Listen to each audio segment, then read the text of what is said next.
कमाल का इंजीनियरिंग है भाई एबीएस ब्रेकिंग सिस्टम। न जाने कितने कार एक्सीडेंट से बच जाते हैं और कितनी जानें भी बच जाती है। आज बात करने वाले हैं एंटी लॉक ब्रेकिंग सिस्टम के बारे में, यानी कि एबीएस के बारे में, कि एक एबीएस को एक कार में होना कितना जरूरी है और एक एबीएस सिस्टम कैसे काम करता है और एक एबीएस कंट्रोल मॉड्यूल के अंदर में कौन कौन से पार्ट्स लगे होते हैं। एक एक चीज को स्टेप बाय स्टेप समझेंगे और सब कुछ डिटेल से समझेंगे। उससे पहले जिन लोगों को बेसिक हाइड्रोलिक ब्रेकिंग सिस्टम के बारे में नहीं पता, इसका लिंक आपको मिल जाएगा डिस्क्रिप्शन में, उसे आप जाकर के देख लेना। उसके बाद ये वीडियो देखना, ज्यादा समझ में आएगा। तो मैं हूं आपका दोस्त इंजीनियर नवाब और आप देख रहे हो कंप्लीट इंजीनियरिंग। तो चलो वीडियो को शुरू करते हैं। सबसे पहले आपको यह जानना पड़ेगा कि एबीएस के क्या फायदे। देखो एबीएस के दो सबसे बड़े फायदे हैं। सबसे पहला ये कि आपके कार का जो ब्रेकिंग डिस्टेंस है उसको कम करता है, मतलब कम डिस्टेंस में आपके कार को ये रोक देगा। और दूसरा सबसे बड़ा फायदा ये कि आपके कार का जो स्टीयरिंग स्टेबिलिटी है उसको मेंटेन करता है। आपने हमेशा नोटिस किया होगा, अगर आपके कार में एबीएस नहीं है, जब अपने गाड़ी को टर्न करते हो उस टाइम पे जब ब्रेक मारते हो तो आपका गाड़ी क्या होता है, स्किड कर जाता है, स्लिप कर जाता है। लेकिन ऐसा अगर आपके कार में एबीएस है तो ये चीज बहुत हद तक कंट्रोल होगा और आपका गाड़ी स्किड नहीं करेगा। इसको समझने के लिए मेरे पास दो कार है, एक में एबीएस नहीं है और दूसरे में एबीएस है। तो अभी मैं क्या करूंगा, जिसमें एबीएस नहीं है उसमें ब्रेक मारते हैं और देखते हैं कि कितने डिस्टेंस पे रुकती है और टायर स्लिप करता है या फिर नहीं। और अब देखते हैं एबीएस वाले कार में ब्रेक लगा के कि ये कितने डिस्टेंस पे रुकती है और इसका टायर स्लिप करता है या नहीं।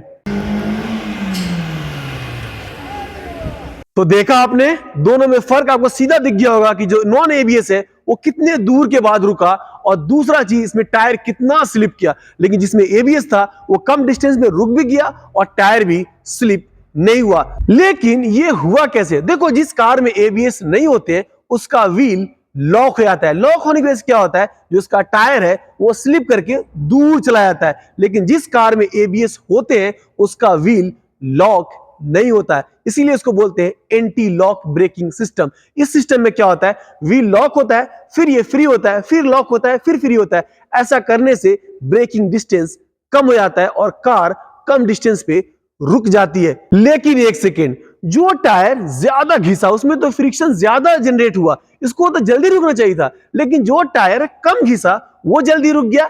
ऐसा क्यों हुआ? इसका रीजन है खुद टायर। देखो, जब ब्रेक लगाते हो तो जब ब्रेक मारते हो ना तो फ्रिक्शन टायर और ग्राउंड के बीच में एक छोटे से टाइम के लिए ही सबसे हाई पे होता है। लेकिन इसी ब्रेक को आप लंबे टाइम तक लगा के रखोगे तो टायर आपका जब घिंचेगा तो टायर और ग्राउंड के बीच में बहुत ही ज्यादा हीट जनरेट होगा फ्रिक्शन की वजह से। जब हीट ज्यादा जनरेट होगा तो आपको पता है जो टायर है वो सॉफ्ट हो जाएगा, वो पिघलने लगेगा। तो टायर और ग्राउंड के बीच में ये जो रबर है एक ग्रीस का काम करेगा, एक लुब्रिकेंट्स का काम करेगा, जिसकी वजह से फ्रिक्शन को कम कर देगा और आपका गाड़ी स्किड करना शुरू हो जाएगा। लेकिन अगर अपने कार का ब्रेक लगाते हो छोड़ते हो, लगाते हो छोड़ते हो, तो क्या होगा, ये जो आपका टायर है एक पॉइंट पे नहीं घिसेगा, अलग अलग पॉइंट पे घिसेगा और उस टाइम पे हर पॉइंट का जो अपना फ्रिक्शन है कम टाइम के लिए सबसे हाई होगा और सबसे ज्यादा फ्रिक्शन होगा और आपका कार जल्दी रुकेगा। और यही एंटी लॉकिंग आपके कार के स्टीयरिंग स्टेबिलिटी को भी बढ़ाता है। देखो, कोई भी कार या फिर कोई भी गाड़ी वो जब घूमता है सब कुछ डिपेंड करता है कि उसका पहिया घूम रहा है नहीं। अगर जब तक पहिया घूम रहा है आपका कार या फिर बाइक सेफली घूम जाएगा। लेकिन अगर पहिया टर्न नहीं कर रहा है तो आपका गाड़ी हो या फिर बाइक हो कभी भी टर्न नहीं होगा। तो पहिया को घूमना जरूरी है टर्निंग के टाइम पे। इसी वजह से अगर कार में एबीएस होगा तो आपका पहिया भी घूमता रहेगा और ब्रेकिंग का काम भी होगा। इसी वजह से जो स्टीयरिंग स्टेबिलिटी है एंटी ब्रेकिंग सिस्टम में वो बहुत ही बेहतर होता है। यही कॉन्सेप्ट है एबीएस का। तो अब समझेंगे कि एबीएस काम करता कैसे है। ये है एबीएस कंट्रोल मॉड्यूल। देखो, इसमें दो तरह के आते हैं, एक इंटीग्रेटेड एक नॉन इंटीग्रेटेड। देखो, इंटीग्रेटेड का मतलब होता है एक साथ। तो देखो, जिसमें इंटीग्रेटेड होगा उसमें ईसीयू इसके साथ में लगा होगा। जो नॉन इंटीग्रेटेड होगा उसमें ईसीयू अलग जगह पे फिट होगा, इसके साथ में नहीं होगा। लेकिन जितनी भी मॉडर्न कार आती है सब में ये ईसीयू इसके साथ में ही लगा होता है। तो इसी तरह का आपको हर कार में आपको एबीएस कंट्रोल मॉड्यूलेटर मिलेगा। इसमें ईसीयू होंगे, साथ में जो बीच वाला ब्लॉक देख रहे हो इसको हाइड्रोलिक कंट्रोल मॉड्यूल बोलते हैं, और ये देख रहे हो इसको एबीएस मोटर बोलते हैं। इसके साथ में पंप जुड़ा होता है। एक एबीएस में एक या फिर दो पंप वाले आपको एबीएस मिलेंगे और इसके साथ में आपको 6 ऑयल के लाइन मिलेंगे। जो 4 ऊपर का देख रहे हो ऑयल का लाइन, ये आपके चारों व्हील में जाएगा, चारों पहिया में जाएगा, सबके कैलिपर से ये पाइप जुड़ा रहेगा। कौन सा पाइप किसका है आगे आपको पता चलेगा। और दो और जो पाइप देख रहे हो जो मोटा वाला जो साइड में लगा हुआ है, ये पाइप आपका आता है आपके ब्रेक मास्टर सिलेंडर से। जब अपने ब्रेक पैडल प्रेस करते हो तो वो आप जो ऑयल है ब्रेक ऑयल इस दो पाइप से जाता है आपके एबीएस कंट्रोल मॉड्यूल में। तो होता क्या है कि जब आप अपने कार में ब्रेक लगाते हो, नॉर्मल कंडीशन में ब्रेक लगाते हो, मतलब आपका कार स्किड नहीं कर रहा है, कार स्लिप नहीं हो रहा है, तो उस कंडीशन में क्या होता है, तो जो ब्रेक ऑयल आपके मास्टर सिलेंडर से आता है इस एबीएस कंट्रोल मॉड्यूल में, वो ऑयल आपके इस चारों पाइप से चारों व्हील में जाता है और आपके कार में ब्रेक लगा देता है। लेकिन जैसे ही आपने इमरजेंसी कंडीशन में ब्रेक मारा या फिर कोई रोड स्लिपरी हो या फिर कोई इमरजेंसी आ गया, आपने अचानक से ब्रेक लगाया और आपका गाड़ी स्किड करना शुरू हो गया, स्लिप करना शुरू हो गया, तो उस कंडीशन में आपका ये एबीएस कंट्रोल मॉड्यूल एक्टिवेट हो जाता है। इसके अंदर में क्या होता है उसको अब समझो डिटेल से। तो जैसे ही अपने कार में ब्रेक लगाओगे और आपका जो पहिया है वो लॉक हो जाएगा, यानी कि ये घूमना बंद कर देगा। तो याद रखना जितने भी एबीएस कार है उनके सारे पहिए में लगे होते हैं व्हील स्पीड सेंसर, जो हमेशा ये पता करता है कि जो गाड़ी का पहिया है वो घूम रहा है या फिर लॉक हो गया हुआ है। एक चीज हमेशा ध्यान देना, जो व्हील स्पीड सेंसर होते हैं वो सिर्फ पहिया को मॉनिटर करता है कि पहिया लॉक है या फिर घूम रहा है। देखो ये गाड़ी का स्पीड नहीं बताता, गाड़ी का स्पीड बताने के लिए कार में लगे होते हैं वीएसएस, व्हीकल स्पीड सेंसर, और ये सेंसर आपके ट्रांसमिशन के आउटपुट शाफ्ट में लगा होता है। तो जब आपके कार का व्हील ब्रेकिंग के टाइम पे जैसे ही लॉक होगा तो जो व्हील स्पीड सेंसर है वो तुरंत पता कर लेगा कि जो कार का व्हील है वो नहीं घूम रहा है, वो लॉक हो गया हुआ है और ये स्किड करने वाला है।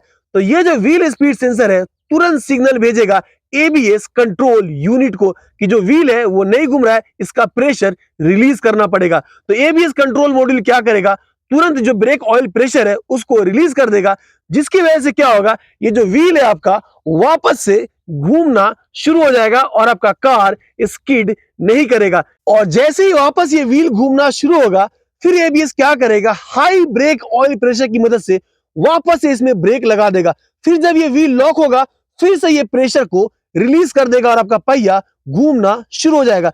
ये प्रोसेस 1 सेकंड में 20 से लेकर के 30 बार रिपीट होता है। ब्रेक लगेगा फिर रिलीज होगा, लगेगा फिर रिलीज होगा, जिससे क्या होगा, आपके गाड़ी का जो ब्रेकिंग डिस्टेंस है वो भी कम होगा, साथ ही साथ आपके गाड़ी में एक सेफ ब्रेकिंग प्रोवाइड कराएगा, जैसा मैंने आपको शुरू में वीडियो में दिखाया था। तो अब सवाल यह आता है कि इस एबीएस कंट्रोल मॉड्यूल में क्या लगा होता है जो ब्रेक ऑयल प्रेशर को बढ़ा भी देता है और साथ ही साथ 1 सेकंड में इतना बार ब्रेक को लगाना रिलीज करना कैसे पॉसिबल है। तो आ जाओ इसको ओपन करते हैं और उसके बाद समझते हैं। तो ये है एबीएस कंट्रोल मॉड्यूल के अंदर का व्यू।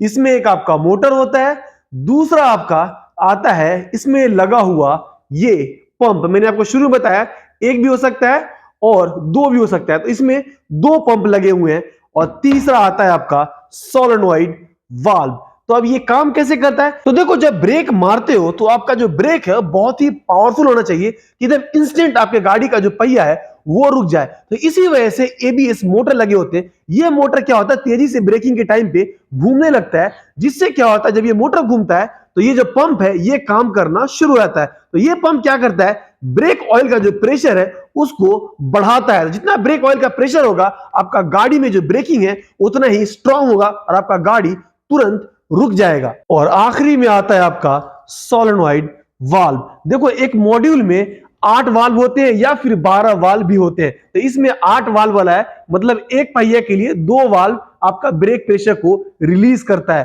तो यही वाल्व क्या होता है, जब ब्रेक प्रेशर रिलीज करना होता है तो इस सोलेनॉइड कॉइल में वोल्टेज सप्लाई आता है और ये वाल्व को एक्टिवेट और डीएक्टिवेट करता है, जिससे ब्रेक प्रेशर रिलीज भी होता है और ब्रेक आपका इंगेज भी होता है। तो यही काम है इस एबीएस कंट्रोल मॉड्यूल का। अभी मैं क्या करूंगा, एक दफा आपको करके दिखाता हूं। तो ये मैंने 12 वोल्ट का सप्लाई लिया है, अभी मैं मोटर में सप्लाई दूंगा, देखना किस तरह से मोटर घूमेगा।